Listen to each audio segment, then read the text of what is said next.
개발의 기적을 얘기한 사람들은 세상에 이렇게 고도 성장을 했는데 분배도 좋네 이런 얘기였어요. 그래서 이게 우리가 보통 그 기적의 시간이라고 얘기하는 게 이때입니다. 제가 아까 표에서 전반부. 그럼 후반부에는 뭐였냐? 그 두 번째 도약은 뭐냐? 이 사람 아시죠? 손정희 씨.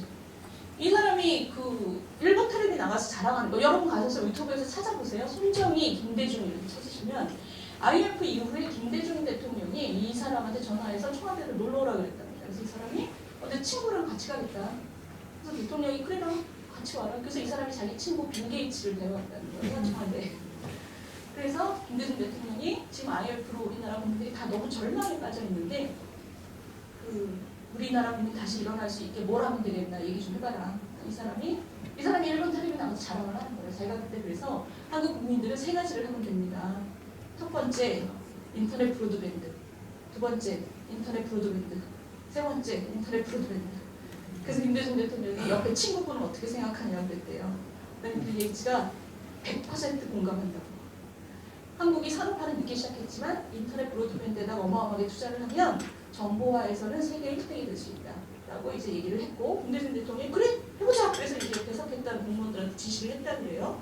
근데 사실은 이 사람은 자기 때문에 대한민국이 지금 전 세계에서 정보화가 1등이라고 얘기를 했지만 우리는 사실 90년대 초반 김영삼 대통령 때부터 그 투자를 계속했습니다. 산업화는 늦었지만 정보화에 앞선다라는 표어를 우리가 90년대 초반부터 정부에서 얘기를 했어요. 그 얘기가 무슨 얘기냐면 90년대라는 시간이 어떤 시간인지 한번 생각해 보세요. 삼성이 프랑크푸르트 선언이라고 하면서 마누라하고 자식들 다 바꿔자. 이게 93년입니다.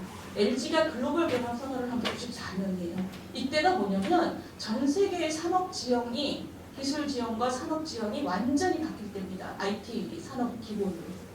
그때 삼성이나 LG나 그 전까지는 그냥 우리나라 부자였는데 90년대를 지나면서 완전 글로벌 기업이 되죠. 그러니까 이런 정부의 어마어마한 투자, 그때 납도까지 다 이걸 깔았잖아요. 이런 투자와 민간의 투자가 90년대 그 전 세계가 변할 때 아주 잘 안착을 하게 한 거죠. 제가 지금 말씀드린 게 뭐냐면 우리가 굉장히 못 사는 나라에서 어마어마하게 잘 사는 나라가 지금까지 이렇게 된 나라를 우리가 돌아보자면 첫 번째는 사람한테 엄청 투자해서 그 사람 하나하나가 굉장히 다른 개발 도상과는 비교도 안 되게 빨리빨리 우리가 올라갔고 그리고 그것이 그 이후에는 그 세계가 변할 때 그 기회를 딱 틈타서 우리가 선진국으로 전 세계의 지형이 변할 때 아주 안착을 한 거죠. 그러니까 그 중진국에서 선진국으로 넘어갈 때 그 도약을 한 겁니다. 우리가 그 두 가지죠. 변할 때 우리가 세계가 변할 때 잘 잡아야 된다. 근데 지금이 어떤 때냐? 지금이 그럴 때죠. 지금 4차 산업혁명이라는 얘기를 하잖아요. 어마어마하게 지금 기술 지형과 산업 구조가 빠르게 바뀌고 있고 그 다음에 이 격변의 시대라는 게 지금 사실 여러분 제가 아까 기름 얘기도 했지만 보세요.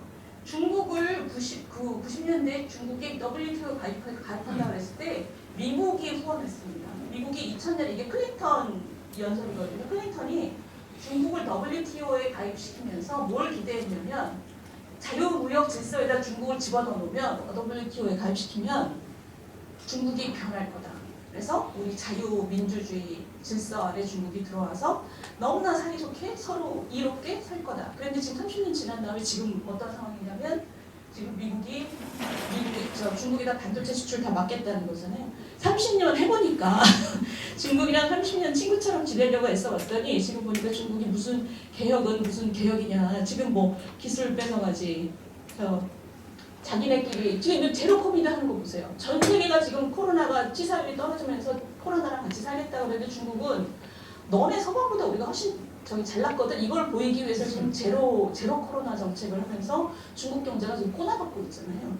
저기는 지금 그 기술을 탈취하고 그 다음에 국영 기업으로 서구에 있는 기업하고 굉장히 불공정 경쟁을 하는 것도 문제고 그 다음에 그 나라의 문화도 이거 굉장히 어렵다. 그래서 지금 이게 뭐냐면 전 세계가 뭔가 지금 그 중국하고 미국의 대결 구도로 가고 있잖아요.